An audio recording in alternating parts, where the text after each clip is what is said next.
सहारा समूह के जमाकर्ताओं को अब तक 2026 करोड़ रुपए वितरित किए गए। संसद में बोले अमित शाह। सहकारिता मंत्री अमित शाह ने मंगलवार को संसद को सूचित किया कि इस साल 28 जनवरी तक सहारा ग्रुप ऑफ कोऑपरेटिव सोसाइटीज के 11.61 लाख जमाकर्ताओं को 2025.75 करोड़ रुपए वितरित किए गए हैं। उन्होंने लोकसभा में एक लिखित उत्तर में कहा कि ये वितरण CRCS सहारा रिफंड पोर्टल के माध्यम से किया जाता है। इस पोर्टल को 29 मार्च 2023 को सुप्रीम कोर्ट के आदेश के बाद स्थापित किया गया था। इसका उद्देश्य वैध जमाकर्ताओं को उनके धन को पुनः प्राप्त करने में सहायता करना है। वर्तमान में आधार से जुड़े बैंक खाते के माध्यम से सत्यापित दावों के विरुद्ध प्रत्येक वास्तविक जमाकर्ता को 50,000 रुपए तक का भुगतान किया जा रहा है। इसके अलावा जमाकर्ता के आवेदन में किसी भी तरह की कमी पाए जाने पर उन्हें 15 नवंबर 2023 को लॉन्च किए गए री-सबमिशन पोर्टल के माध्यम से आवेदन को फिर से जमा करने के लिए सूचित किया जा रहा है। उन्होंने कहा कि मंत्रालय सहारा समूह के वास्तविक जमाकर्ताओं को भुगतान के लिए हर संभव कदम उठा रहा है। पायलट अनाज भंडारण परियोजना। शाह ने कहा कि पायलट अनाज भंडारण योजना के तहत 11 राज्यों में स्थित 11 प्राथमिक कृषि ऋण समितियों में गोदामों का निर्माण पूरा हो गया है। 26 प्राथमिक कृषि ऋण समितियां।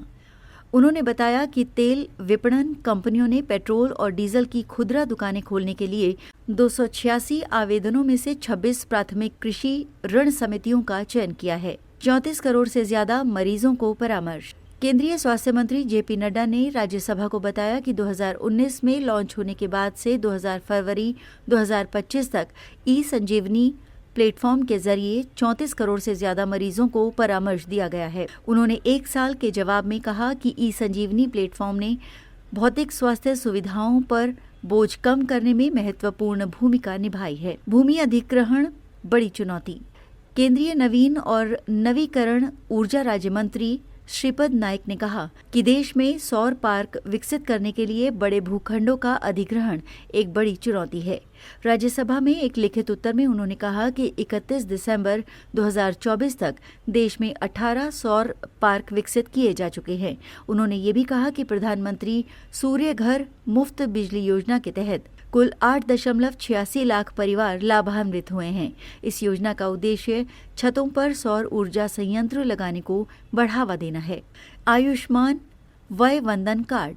केंद्रीय स्वास्थ्य राज्य मंत्री प्रताप राव जाधव ने एक लिखित जवाब में राज्यसभा को बताया कि इस वर्ष 6 फरवरी तक 47 लाख से अधिक पात्र वरिष्ठ नागरिकों ने आयुष्मान वय वंदन कार्ड के लिए नामांकन कराया है।